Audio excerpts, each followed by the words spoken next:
साथियों नमस्कार, चैनल पर आपका स्वागत है। अगर आप नए हैं तो चैनल को जरूर सब्सक्राइब कर लीजिएगा। अगर आपको वास्तव में सीडीपी अर्थात बाल विकास पढ़ना है सीटेट के लिए तो दोस्तों चैनल से जुड़ जाइए, एग्जाम माइंड चैनल से जुड़ जाइए और सीडीपी एकदम आसान भाषाओं में आप सीखिए, समझिए, ताकि सीटेट एग्जाम में आप बैठे तो आपको प्रश्न एकदम आसानी से आ जाए। तो चलिए स्टार्ट करते हैं सेशन को। चैनल को सब्सक्राइब कर लीजिएगा। पहला प्रश्न दिया है, विकास का अर्थ है परिवर्तनों की प्रगतिशील श्रृंखला है। प्रेरणा के परिणाम स्वरूप परिवर्तनों की प्रगतिशील श्रृंखला है। करा प्रेरणा और अनुभव के परिणाम स्वरूप परिवर्तनों की प्रगतिशील श्रृंखला है।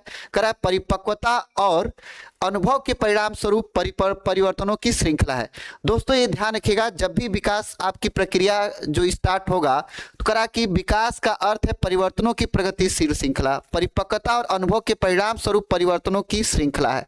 ध्यान रखिएगा, विकास कभी भी जो चलता है प्रेरणा के परिणाम स्वरूप परिवर्तनों की प्रगतिशील श्रृंखला बता रहा है यहाँ पे, जबकि प्रेरणा और अनुभव के परिणाम स्वरूप। ध्यान रखिएगा, जो विकास है वो परिवर्तनों की प्रगतिशील श्रृंखला है, ठीक है। और यहाँ पे परिपक्वता दे दिया है और अनुभव दे दिया है दोस्तों, ये जबकि यह गलत है।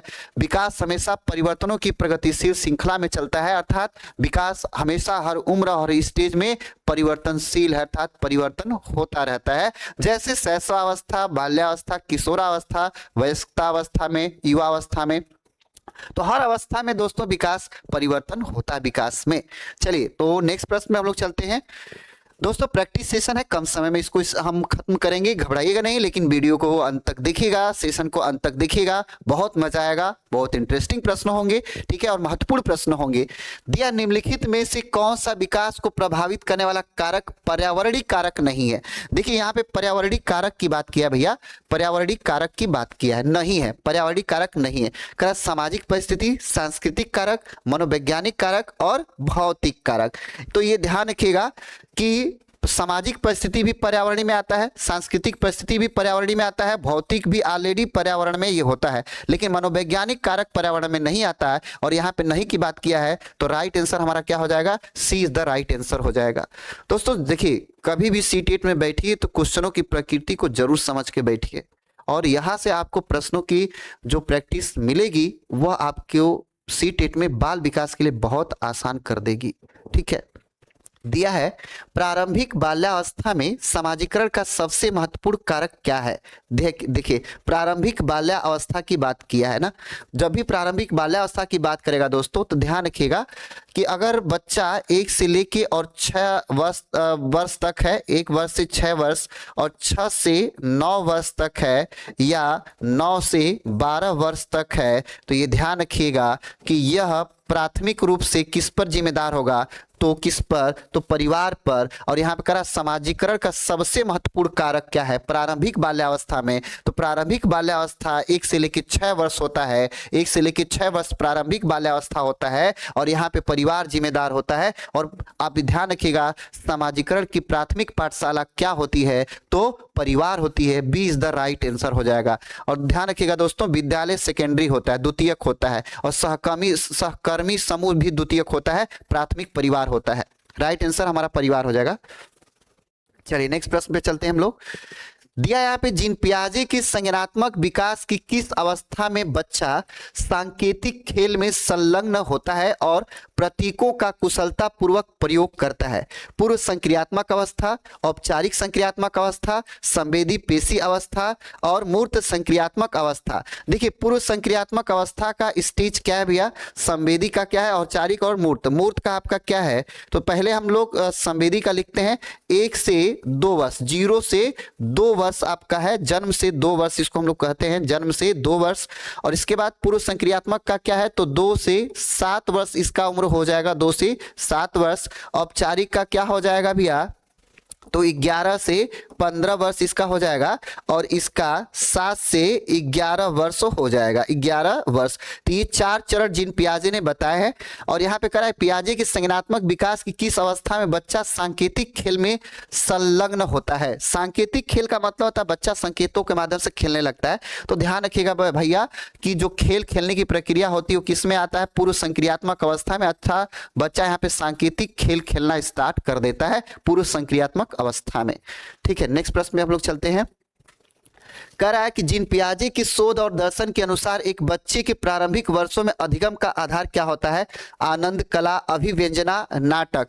तो ध्यान रखिएगा भैया, बच्चे का पियाजे ने बताया है कि बच्चे नाटकीय ढंग के होते हैं और बच्चे नन्हे वैज्ञानिक होते हैं और ऐसे से खोज करेंगे, ऐसे से भावनाएं और ऐसे से क्रिया करेंगे कि आप समझ नहीं पाएंगे, और बच्चों में नाटकीय ढंग होता है और बच्चे नाटक के माध्यम से ज्यादा सीखते हैं। आपका D is the right answer हो जाएगा। चलिए नेक्स्ट प्रश्न है, कह रहा है कि वाइगोस्की के सिद्धांत के अनुसार बच्चे किसके द्वारा सीखते हैं? उचित ध्यान देकर, जानकारी को याद रखना, अनुकूलन की प्रक्रिया द्वारा, समाज के अधिक सक्षम सदस्यों द्वारा प्रदान की गई आधारभूत सहायता स्कैप होल्डिंग के द्वारा, उचित पुरस्कार दिए जाने पर। तो दोस्तों ये ध्यान रखिएगा, वाइगोस्की ने स्कैप होल्डिंग का परिभाषा दिया है और स्कैप होल्डिंग क्या होता है? तो इसका सही अर्थ होता है सहारा देना। सहारा देना होता है, इसका अर्थ क्या होता है? सहारा देना। इसी को हम क्या बोलते हैं? तो इसी को हम पाढ़ बोलते हैं, या इसी को हम लोग क्या बोलते हैं? ढांचा बोलते हैं।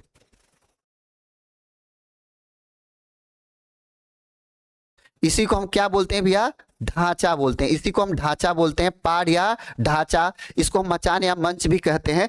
तो यहाँ पे क्या करा कि समाज के अधिक सक्षम और सदस्यों द्वारा प्रदान की गई आधारभूत सहायता। देखिए हमने कहा कि सहारा देना या सहायता लेना होता है, देना। तो यहाँ पे सहायता मतलब जो वयस्क व्यक्ति है बच्चे को सामाजिक प्रक्रिया सीखने में सहायता कर रहा है, जिसे हम स्कैप होल्डिंग कहते हैं। यहाँ पे राइट आंसर हमारा क्या हो जाएगा? सी हो जाएगा। चलिए नेक्स्ट प्रश्न है, देखिए वाइगोस्की के आप चैप्टर अगर पढ़ते भी हैं विस्तार से तो आप एग्जाम माइंड का प्ले स्टोर से ऐप डाउनलोड कर लीजिए और वहां पे हम चैप्टर वाइज डिस्क्रिप्टिव आपको पढ़ा रहे हैं सीडीपी, तो आप आसानी से समझ सकते हैं। और अगर चैप्टर पढ़े हैं तो कोई भी प्रश्न आएगा आप आसानी से समझ सकते हैं। बात ये होता है कि भैया कोई भी पढ़ना चाह नहीं रहा इस टाइम वास्तव में, और रियलिटी है कि कोई बेसिक चीजें कंसेप्ट पढ़ा नहीं पा रहा है, ये भी सच्चाई है। ठीक है, तो हम आपको बेसिक से पढ़ाएंगे और बिल्कुल जो कंसेप्ट है उसको क्लियर करके आपको देंगे, जिससे कि आप एग्जाम में बैठते ही प्रश्नों को आसानी से समझ सकते हैं और उत्तर कर सकते हैं। चलिए स्टार्ट करते हैं। नेक्स्ट प्रश्न, क्या संकेत, इशारे या बच्चों में अधिक जानकार अन्य लोगों द्वारा प्रदान की जाने वाली किसी भी प्रकार की अस्थायी सहायता को कहा जाता है?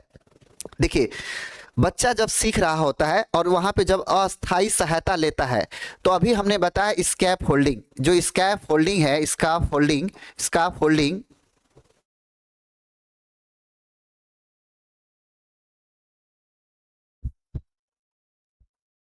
स्कैप होल्डिंग जो है, स्कैप होल्डिंग, इसका अर्थ ही होता है अस्थाई सहारा देना। अस्थाई सहारा देना होता है, सहारा देना होता है, सहारा देना होता है, और इसी को हम पाढ़ कहते हैं। तो भैया सीधी यहाँ पे प्रश्न लिख दिया है कि संकेत या इशारे या बच्चों में अधिक जानकार अन्य लोगों द्वारा प्रदान की जाने वाली अस्थायी प्रकार की सहायता को क्या कहते हैं? पाढ़ कहते हैं। क्या कहते हैं भैया? पाढ़, स्कैप होल्डिंग या पाढ़ कहते हैं। बहुत आसान प्रश्न है। चलिए नेक्स्ट प्रश्न पे चलते हैं हम लोग भैया। कह रहा है कि कोहलबर्ग के नैतिक विकास के सिद्धांत में नैतिक विकास की कितनी अवस्थाएं हैं? तो हमने भैया आपको बताया है, ठीक है, 3 मुख्य होती हैं। पहले ध्यान रखिएगा, एक आपकी पूर्व परंपरागत,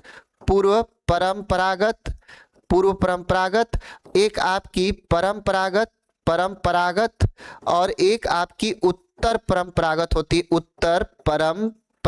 होती है।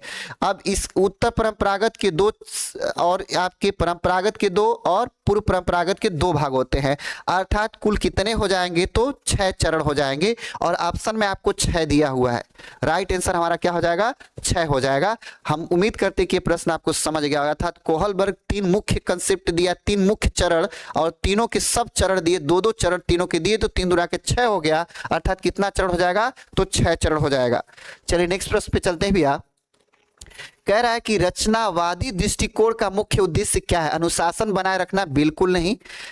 पाठ्यक्रम को समय पर पूरा करना? ठीक है, बिल्कुल नहीं। करा किसी कार्य को व्यक्तिगत रूप से करके सीखना और छात्र सशक्तिकरण? तो ये ध्यान रखिएगा भैया, ठीक है, रचनावादी जो दृष्टिकोण होता है वो हमेशा छात्र के सशक्तिकरण पर बल देता है, अर्थात बच्चे को खोजकर अन्वेषक बनाने की बल पर बात करता है, अर्थात खोज कर सीखना या स्वयं से करके सीखना पे बात करता है। तो यहाँ पे करा किसी कार्य को व्यक्तिगत रूप से करके सीखना। देखिए रचनावादी दृष्टिकोण का जो मुख्य उद्देश्य क्या है? तो छात्र को मजबूत बनाना है, मुख्य उद्देश्य। ठीक है, तो राइट आंसर हमारा हमारा डी हो जाएगा। क्या हो जाएगा? राइट आंसर डी हो जाएगा। चलिए नेक्स्ट प्रश्न में हम लोग चलते हैं। कह रहा है कि किस सिद्धांतकार के अनुसार बच्चे के संज्ञानात्मक विकास में सांस्कृतिक उपकरण महत्वपूर्ण भूमिका निभाते हैं। देखिए, सांस्कृतिक उपकरण में आपके कौन आते हैं? तो वाइगोस्की आते हैं। ठीक है, इसमें इन्होंने कहा MKO, फिर इन्होंने क्या कहा था? तो भाषा, ठीक है, और इन्होंने क्या कहा था? चिंतन, ठीक है, और इन्होंने क्या कहा था? और इन्होंने प्राइवेट स्पीच अर्थात निजी वार्ता, निजी वार्ता। फिर इन्होंने क्या कहा था? स्कैप होल्डिंग कहा था, स्कैप होल्डिंग कहा था। और इन्होंने क्या कहा था साथ में स्कैप होल्डिंग के? ZPD कहा था,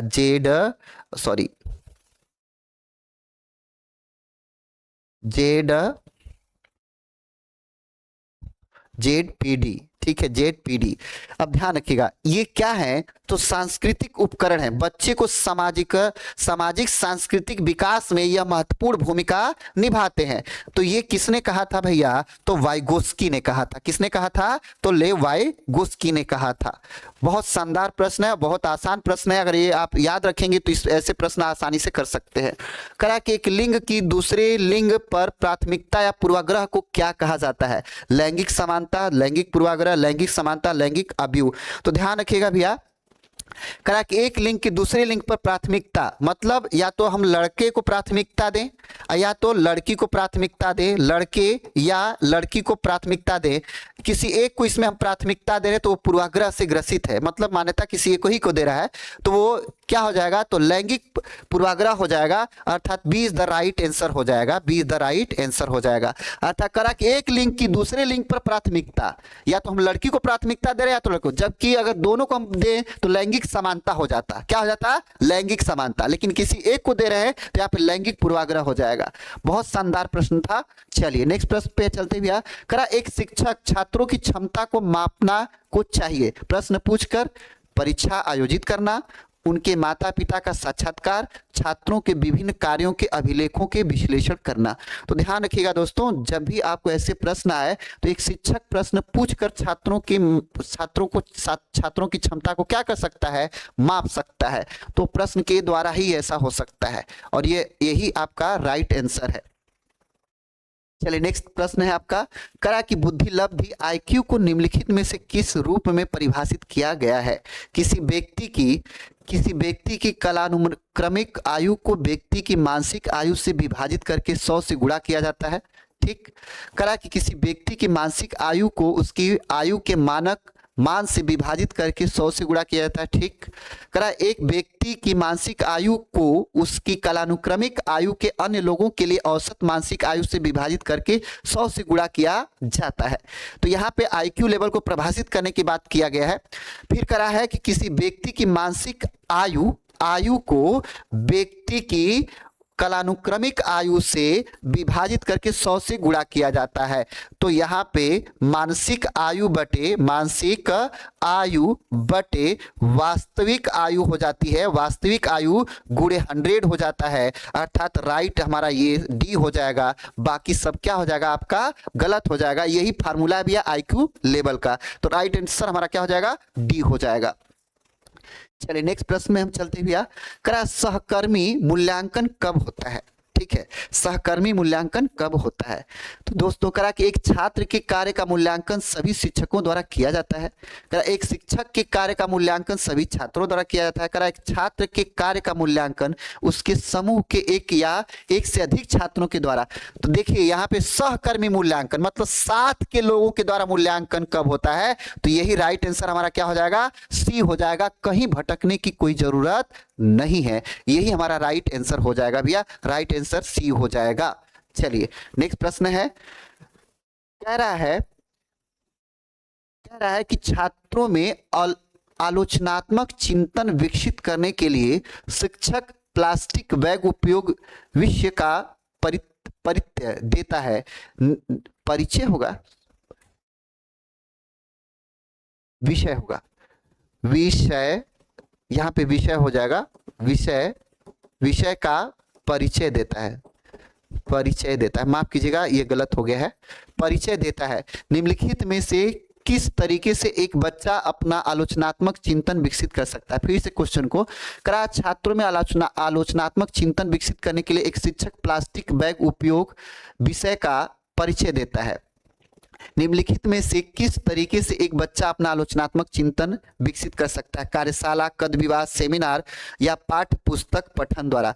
जब भी ऐसे क्वेश्चन भैया आए तो ये ध्यान रखिएगा कि यहाँ पर जब भी क्वेश्चन आलोचनात्मक चिंतन की आएगी तो वहां पे वाद विवाद होता है, यहाँ पे कद नहीं होगा, यहाँ पे वाद विवाद हो जाएगा। क्या हो जाएगा? वाद विवाद हो जाएगा। माफ कीजिएगा, राइट, थोड़ा टाइपिंग मिस्टेक होने की वजह से राइट आंसर क्या हो जाएगा? वाद विवाद से आलोचनात्मक चिंतन विकसित करता है। किससे? तो वाद विवाद से करता है। चलिए नेक्स्ट प्रश्न पे चलते भैया। कह रहा है कि समावेशी शिक्षा में निम्न में से कौन सा सबसे कम महत्वपूर्ण गुण है। शिक्षक का सामाजिक आर्थिक स्तर, कह छात्रों के प्रति संवेदनशील, कह छात्रों के लिए लगाव और धैर्य, कह छात्र की अक्षमता का ज्ञान। देखिए समावेशी शिक्षा करा कि समावेशी शिक्षा में निम्न में से कौन सा सबसे कम महत्वपूर्ण गुण है। तो ध्यान रखिएगा महत्वपूर्ण क्या है, पहले इस पे बल करते हैं। समावेशी शिक्षा में महत्वपूर्ण क्या है, पहले इस पर हम बल देते हैं। तो छात्रों के प्रति संवेदनशील महत्वपूर्ण है, छात्रों के लिए लगाव यह भी महत्वपूर्ण है, और छात्र की अक्षमता का ज्ञान भी यह भी महत्वपूर्ण है। कम महत्वपूर्ण क्या है? तो शिक्षक का सामाजिक और आर्थिक स्तर कम महत्वपूर्ण है, और यही पूछा है इसने, तो यही राइट आंसर हो जाएगा। दोस्तों समावेशी शिक्षा जो है उस बालकों के सभी स्तर पर ध्यान देने की बात करती है। समावेशी शिक्षा सामान्य और विशिष्ट बच्चों को एक क्लास में बैठा के एक समान शिक्षा देने का प्रावधान करती है। तो इस तरह से समावेशी शिक्षा में शिक्षक के लिए यही सही होगा। चलिए नेक्स्ट प्रश्न है, करा कि युवा अधिगमकर्ताओं में निम्न में से कौन पढ़ने में कठिनाई का द्योतक नहीं है। कठिनाई का द्योतक नहीं है मतलब जब अधिगमकर्ता पढ़ता है तो उसमें क्या ऐसी चीज है कि कठिनाई नहीं आती। ठीक है, तो इस पर बात करते हैं। करा कि अक्षर और शब्द अभिज्ञान में कठिनाई इसमें कम आती है। करा पठन गति का प्रभाव में कठिनाई, शब्दों विचारों में समझने में कठिनाई, करा स्पेलिंग निरंतरता में कठिनाई। तो ध्यान रखिएगा, करा कि युवा अधिगमकर्ताओं में निम्न में से कौन पढ़ने में कठिनाई का द्योतक नहीं है।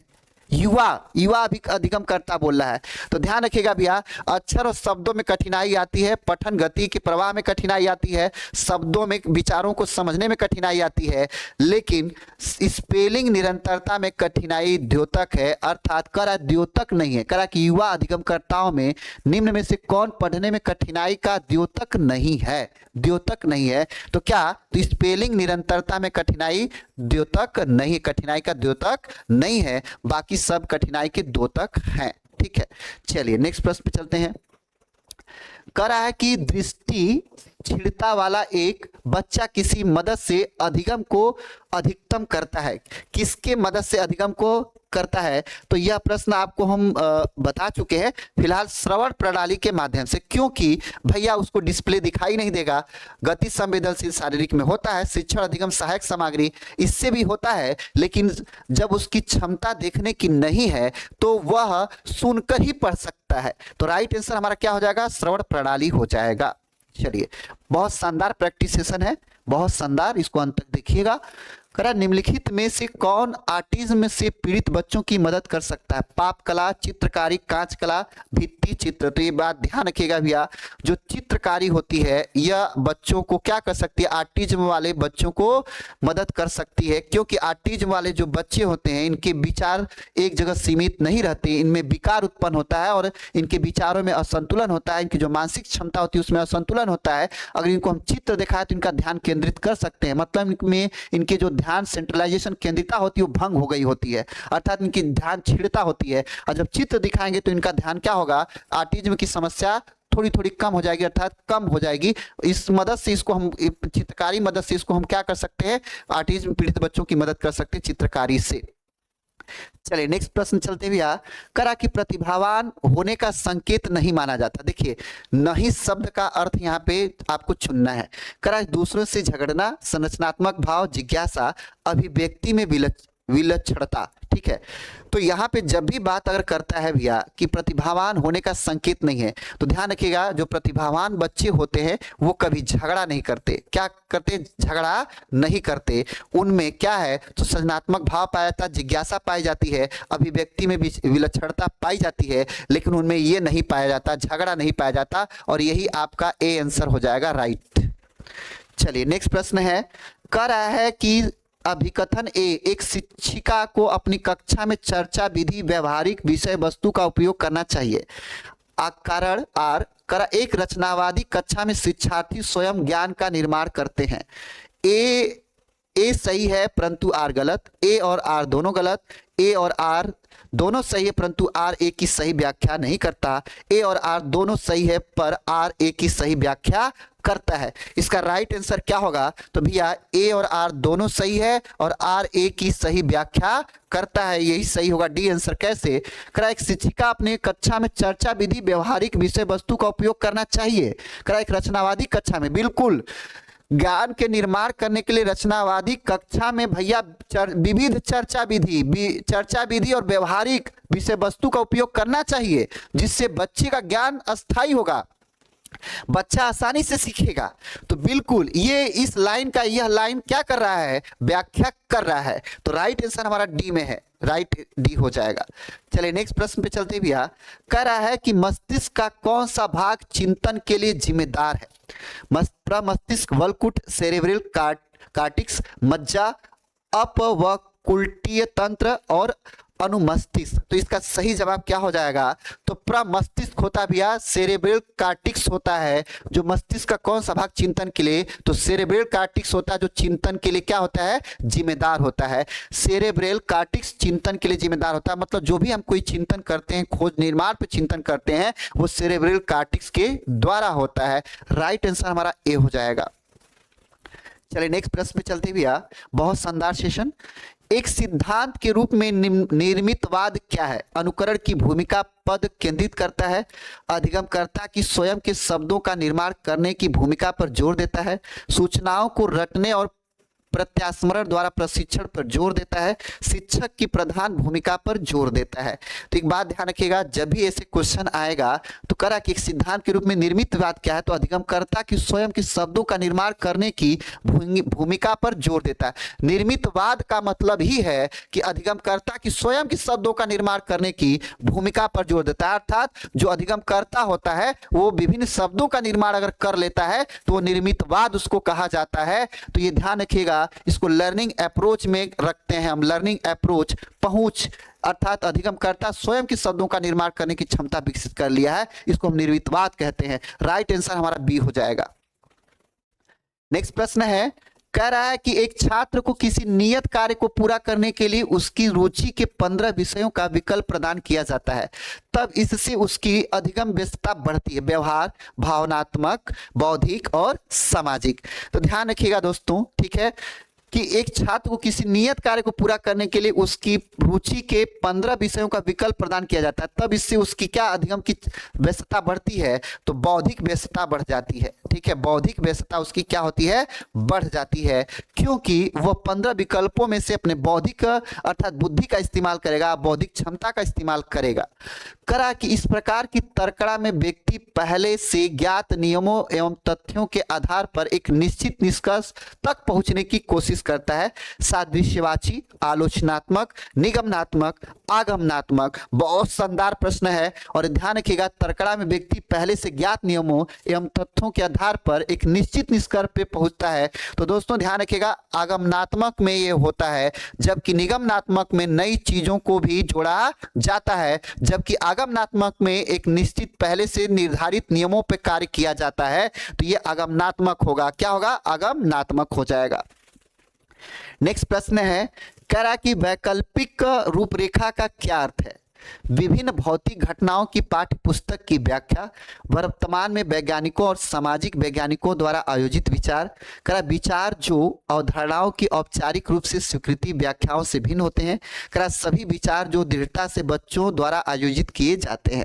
देखिए वैकल्पिक रूपरेखा का तात्पर्य क्या होता है, ध्यान समझिए। वैकल्पिक रूपरेखा का जो तात्पर्य होता है कि विचार जो अवधारणाओं की औपचारिक रूप से स्वीकृति व्याख्याओं से भिन्न होते हैं। वैकल्पिक का मतलब ये होता है कि हम विभिन्न प्रकार के विचार और विभिन्न प्रकार के अवधारणाओं का क्या कर सके, निर्माण कर सके। तो राइट आंसर हमारा क्या हो जाएगा, सी हो जाएगा। चलिए नेक्स्ट प्रश्न में चलते हैं। कह रहा है कि भावनात्मक और अनुभूति एक दूसरे से डैश डैश पूरी तरह से अलग है, आंतरिक जुड़े हुए हैं, स्वतंत्र संबंधित नहीं है। तो इसका सही उत्तर क्या होगा, तो ध्यान रखिएगा भैया, भावनात्मक और अनुभूति एक दूसरे से आंतरिक रूप से जुड़ते हैं। जो भावनाएं होती हैं और अभिव्यक्ति होती है दोनों आंतरिक होती है और दोनों ये आंतरिक रूप से जुड़ते हैं। राइट आंसर हमारा क्या हो जाएगा, बी हो जाएगा। चलिए नेक्स्ट प्रश्न हम लोग चलते हैं। करा निम्नलिखित में से कौन सा अंतर्निहित अभिप्रेरणा का उदाहरण नहीं है।